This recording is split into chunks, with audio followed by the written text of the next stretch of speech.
Hello friends, आज हम बात करने वाले हैं क्लास 10th के साइंस के एक चैप्टर की, that is heredity and evolution. आप जब कभी भी कोई उल्टा काम करते हैं तो मम्मी आपको डांटते टाइम यही कहती है, बिल्कुल अपने पापा पर ही गया है। इसका मतलब कि कुछ ट्रेड्स आपने पापा से लिए हैं, मम्मी से भी लिए हैं ऑफ कोर्स। तो जो ट्रेड्स हम अपने पेरेंट्स से लेते हैं और आगे आने वाली जनरेशन्स को पास ऑन करते हैं, इसको हम कहते हैं heredity. Heredity is a process by which traits or characteristics are transmitted from parents to their progeny and to the next generation। अब ये जो traits का पास ऑन होता है, तो ये traits पास ऑन कौन करता है? एक जीन्स नाम की चीज होती है जो हम सब में होती है, उसी से ही traits पास ऑन होते हैं। तो जीन्स को बेसिकली हम कहते हैं इंफॉर्मेशन कैरियर। ये जो जीन्स होते हैं ये मिलते कहाँ हैं? ये हमने पिछली क्लासेस में पढ़ा है कि हमारी पूरी बॉडी छोटे छोटे सेल से मिलके बनी होती है। अब उन छोटी छोटी सेल्स में एक न्यूक्लियस होता है। न्यूक्लियस जब डिवाइड होता है, मतलब जब एक्चुअली सेल्स डिवाइड होती हैं, तो ऐसे थ्रेड लाइक स्ट्रक्चर्स दिखते हैं। ये जो स्ट्रक्चर्स होते हैं इनको हम कहते हैं क्रोमेटिन फाइबर्स।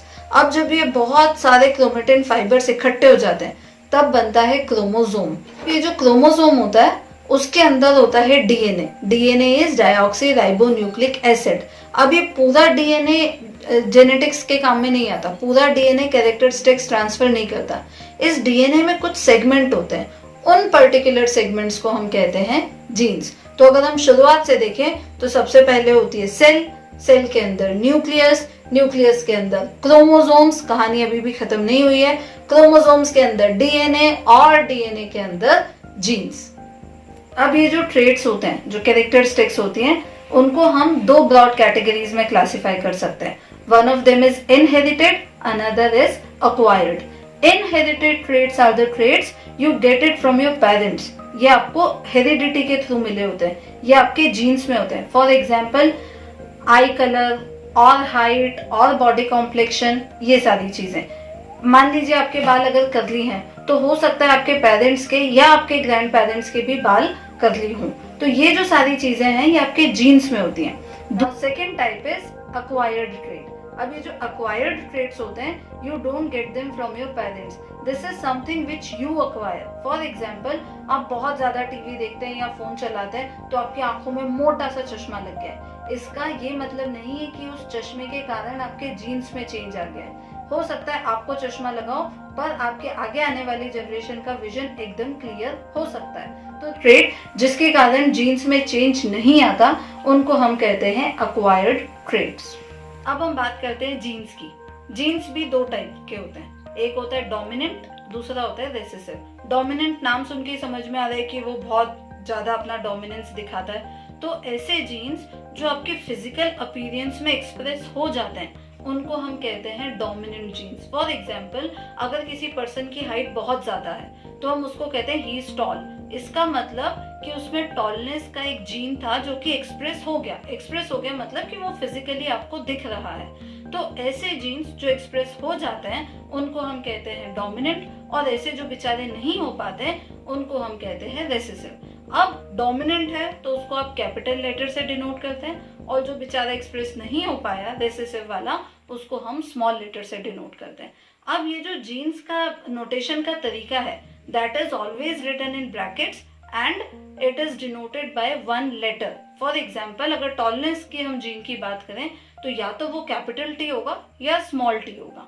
डॉल्फनेस का कोई जीन नहीं होता। अगर कैपिटल टी है इसका मतलब टॉलनेस, स्मॉल टी है इसका मतलब कि वो टॉल नहीं है। अब टॉल नहीं है तो ऑब्वियसली वो छोटा रह गया। तो छोटे रहने का आप अलग से कोई ट्रेट नहीं बनाते हैं। और उसके जो जीन्स को डिनोट करने का तरीका होता है that is known as genotype, और जो फिजिकली आपको अपीयर हो जाता है that is known as phenotype. For example, अगर आप टॉलनेस की जीन की बात करें तो जो कैपिटल टी लिखा हुआ है that is known as genotype, और जो उस पर्सन की हाइट है, when you say the person is tall, इसका मतलब you are talking about his physical appearance, this is known as phenotype. अब हम बात करते हैं ह्यूमन क्रोमोसोम्स की। हमारी बॉडी में 46 क्रोमोसोम्स होते हैं, या फिर हम इनको कह सकते हैं 23 pairs of chromosomes. Like genes work in pair, similarly chromosomes also work in pairs. तो हम कहते हैं ह्यूमन बॉडी में 23 पेयर्स ऑफ क्रोमोसोम्स होते हैं। अब इस 23 में से 22 को हम कहते हैं ऑटोजोम्स और एक पेयर जो बचती है उसको हम कहते हैं sex chromosome.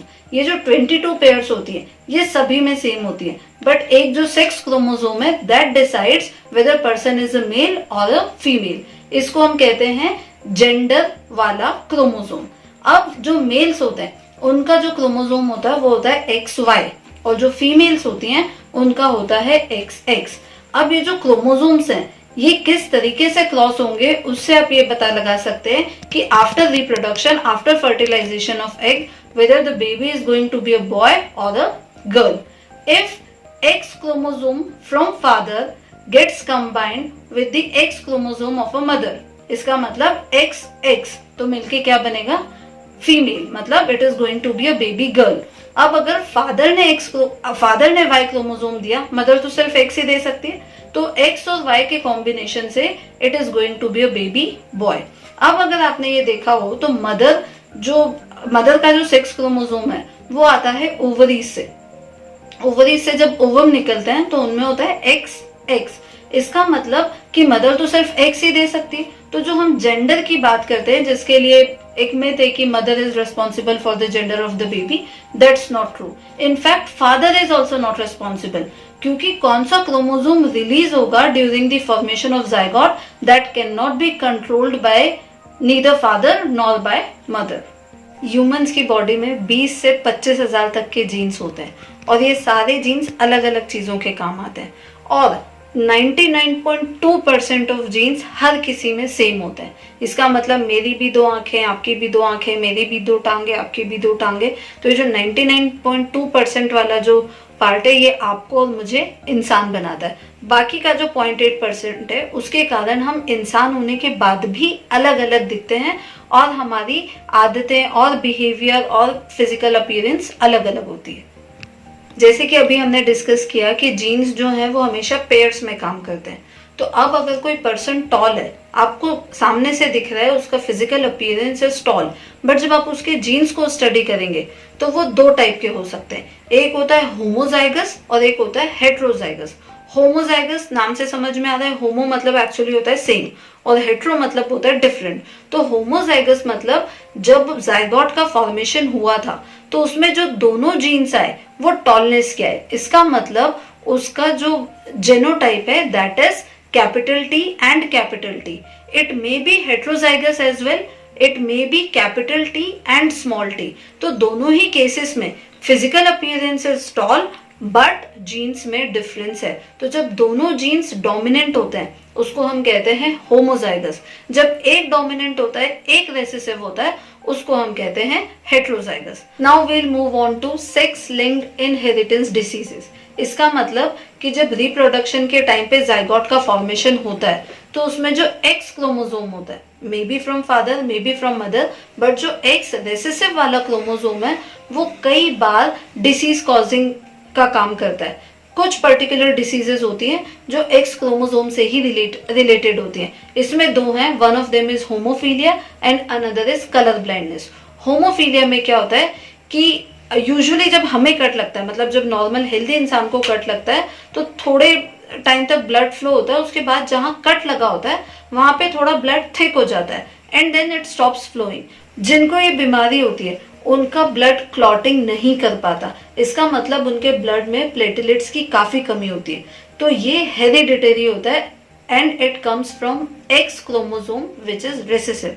Another problem is colour blindness. Colour blindness में क्या होता है, कभी कभी इंसान को एक कलर नहीं दिखता है। Usually it is seen in the confusion is seen in green and blue. कभी कभी किसी पर्सन को ग्रीन नहीं दिखता है तो वो ग्रीन को भी ब्लू ही बोलेगा, ब्लू को तो ब्लू बोलेगा ही ऑब्वियसली, उसके लिए ग्रीन भी ब्लू ही बन जाता है because he is colour blind towards green. तो ये जो 2 डिसीजेज हैं that comes from X chromosome recessive वाला and mostly it comes from father's side. अब हम हमारे नेक्स्ट टॉपिक की बात करते हैं जिसमें हमें पढ़ना है लॉ ऑफ जेनेटिक्स। ये जो लॉज हैं, 3 लॉज हैं, these are given by Mendel. Mendel जो है उन्हें फादर ऑफ जेनेटिक्स भी कहा जाता है। इनके बारे में एक इंटरेस्टिंग बात यह है कि he wanted to be a teacher and for that he could not clear a test which he was supposed to clear. उनको एक टेस्ट देना था ताकि वो टीचर बन पाए और वो टेस्ट में फेल हो गए और आज उन्हें हम कहते हैं he is a teacher of teachers. Mendel ने ये जो जेनेटिक्स के लॉज दिए उन्होंने पी प्लांट्स पे स्टडी करी। पी प्लांट्स चूज करने का रीजन ये था कि पी प्लांट्स की जो कैरेक्टरिस्टिक्स होती हैं वो एकदम कॉन्ट्रास्टिंग कैरेक्टरिस्टिक्स होती है, मतलब उनमें आइडेंटिफाई करना बहुत इजी होता है। So he considered 7 characteristics. First, height of plant, that is either tall और डॉर्फ। दूसरा, shape of seed, so round और wrinkled. Third, colour of seed, yellow और green. Fourth, position of flower. Position of flower दो थी, एक थी somewhere in between और दूसरा था टर्मिनल। टर्मिनल मतलब जहां पे वो ब्रांच खत्म होती है वहां पे। Next property was shape of pod, so either inflated और constricted. Next property was colour of pod, so either green और येलो।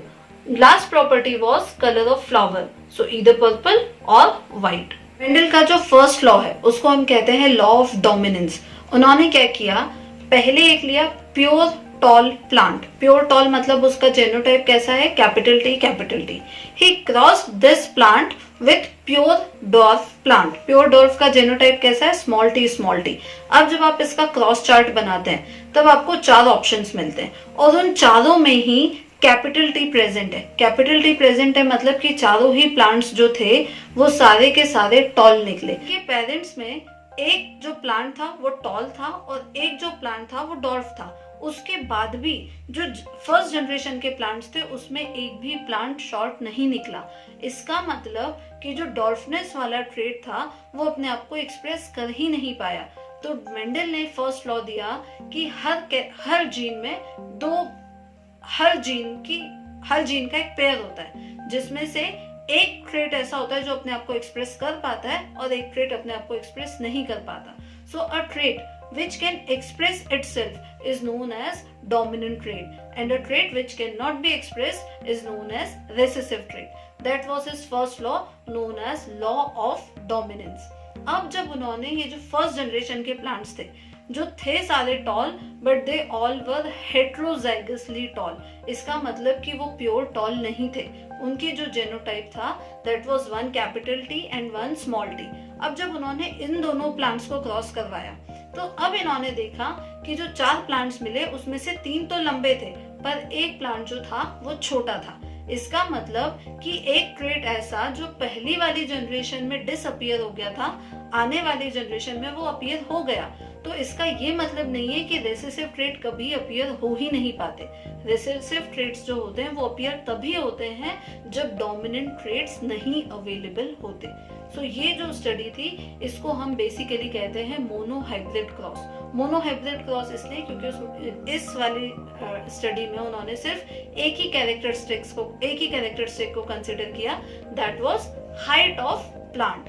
अब जो दूसरा लॉ है उसके लिए उन्होंने 2 कॉन्ट्रास्टिंग कैरेक्टरिस्टिक्स ली, जिसमें कि उन्होंने क्या क्या लिया, एक तो लिया उन्होंने सीड का कलर और दूसरा लिया सीड का शेप। तो अब जो सीड्स थे अच्छे और हेल्दी सीड्स जो होते हैं वो होते हैं राउंड येलो। यहाँ एक बात आप इम्पोर्टेंट है नोट करें कि हमारे इंडिया में हम अच्छे मटर के दाने किसको कहते हैं, जो राउंड और ग्रीन होते हैं। बट जहां उन्होंने स्टडी की वहां पे काफी कोल्ड क्लाइमेट था तो वहां पे जो हेल्दी मटर के दाने होते हैं उनका कलर येलो होता है, मतलब yellow is dominant and green is recessive. तो अब जब उन्होंने 2 कॉन्ट्रास्टिंग कैरेक्टरिस्टिक्स को क्रॉस करवाया, इसका मतलब उन्होंने एक प्लांट लिया जिसके सीड का कलर और शेप कैसा था, राउंड येलो। दूसरा प्लांट जो था उसका कैसा था, रिंकल्ड ग्रीन। तो अब जब उन्होंने क्रॉस करवा के जो चार्ट बनाया उसमें उनको अलग अलग टाइप के बहुत अलग अलग टाइप के कॉम्बिनेशन मिले। इसका जो रेशो है वो है 9:3:3:1। आउट ऑफ दो 16 plants 9 were round yellow, 3 were round green, next 3 were wrinkled yellow and last 1 was wrinkled green. तो ये वाला जो रेशो है 9:3:3:1 इसको हम कहते हैं डाई हाइब्रिड रेशो। अगर आपने पहले वाले लॉ में देखा हो तो 3 लंबे प्लांट निकले थे, एक छोटा प्लांट निकला था, मतलब वो जो रेशो था 3:1 उसको हम कहते हैं मोनोहाइब्रिड रेशो। सेकेंड लॉ जो है उसको हम कहते हैं law of segregation. Law of segregation मतलब होता है अलग हो जाना। तो अगर आपने देखा हो तो जब इन्होंने ये डाइहाइब्रिड क्रॉस की स्टडी करी तो दो पेयर में से, मतलब जो जीन्स, हर एक जीन की जो दो ऑप्शंस होते हैं उसमें से वो दोनों के दोनों पास ऑन नहीं होते हैं, उसमें से हमेशा एक ही आता है, इसलिए हम इसको कहते हैं लॉ ऑफ सेग्रीगेशन। अगर ऐसा नहीं होता तो अभी हमारे अंदर न जाने कितने क्रोमोसोम्स होते हैं। इसको आप इस एग्जाम्पल के थ्रू समझ सकते हैं कि जब जाइगोट बनता है तो उसको 46 क्रोमोसोम्स ओवम से भी मिलते हैं और 46 क्रोमोसोम स्पर्म से भी मिलते हैं। इसका ये मतलब नहीं है कि जाइगोट में 46 के डबल क्रोमोसोम्स हैं। एक 46 जो स्पर्म में से आ रहे हैं उसमें से वो 23 लेगा और बाकी के 46 जो ओवम में से आ रहे हैं उसमें से वो 23 लेगा। मतलब 46 के हाफ आते हैं स्पर्म से भी और ओवम से भी। इसका मतलब कि किसी भी स्पीशीज में, किसी भी ऑर्गेनिज्म में जितने भी जीन्स होते हैं उनके हमेशा पेयर्स में काम होते हैं। तो एक वाला जो पार्ट है वो मदर की साइड से आता है, एक पार्ट जो है वो फादर की साइड से आता है। इसका मतलब बेसिकली ड्यूरिंग द रिप्रोडक्शन और फर्टिलाइजेशन जीन्स जो है वो सेग्रीगेट हो जाते हैं। That was a second law. Third law है law of independent assortment. Independent assortment नाम से ही समझ में आ रहा है that it can not be controlled कि कौन सा जीन आगे ट्रांसफर होगा, though it can be predicted by various cross charts but you can never be sure about it. ये जो भी हमने डिस्कस किए ये 3 लॉज थे मेंडल के। अब इन्हीं लॉज का यूज करके हम काफी सारी चीजें प्रिडिक्ट कर सकते हैं, जैसे कौन सी बीमारियां आगे ट्रांसफर होंगी या कौन सी नहीं होंगी या उनको कैसे रोका जा सकता है एंड सो ऑन। ऐसे ही आप ब्लड ग्रुप भी कुछ हद तक प्रिडिक्ट कर सकते हैं। बेसिकली ब्लड ग्रुप्स जो होते हैं वो 3 टाइप के होते हैं, ए, बी एंड ओ। अब इसे ए और बी जो होते हैं वो डोमिनेंट होते हैं और ओ बेचारा रेसेसिव होता है। अब अगर पापा का ब्लड ग्रुप ए है और मम्मी का ब्लड ग्रुप ओ है तो ए एंड ओ कॉम्बिनेशन बना ए ओ, जिसमें से ए डोमिनेंट है, तो highly likely that child is going to have blood group which is A. Similarly अगर मम्मी का ब्लड ग्रुप ओ है और पापा का बी है तो ओ और B combination again B dominant है तो बच्चे का बी होगा। कई बार ऐसा होता है कि मम्मी का ए है और पापा का बी है, अब दोनों ही डोमिनेंट है, तो इस केस में या तो बच्चे का ए हो सकता है या बी हो सकता है, या फिर एक रेयर केस भी होता है जिसमें बच्चे का ब्लड ग्रुप ए बी हो जाता है। अब कई बार ऐसा भी होता है कि पेरेंट्स के ब्लड ग्रुप का बच्चे के ब्लड ग्रुप से कोई लेना देना नहीं होता। इसका मतलब ये नहीं है कि उसके डीएनए में या उसके जीन्स में अचानक से कोई चेंज आ गया। इसका मतलब ये है कि भले पापा का ब्लड ग्रुप बी है बट कभी ना कभी या उनकी पुरानी जनरेशन में किसी न किसी का ब्लड ग्रुप ओ रहा होगा। Like we talked homozygous and heterozygous. तो आपको दिख रहा है कि पापा का ब्लड ग्रुप बी है बट उनका जो जेनोटाइप है it may be B O, तो अब इस जनरेशन में ओ ट्रांसफर हो गया।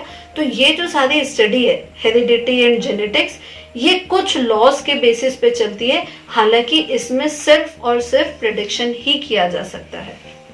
That was it for heredity. अब एवोल्यूशन जो सेकेंड पार्ट है चैप्टर का, will talk about that in next video. Till then bye.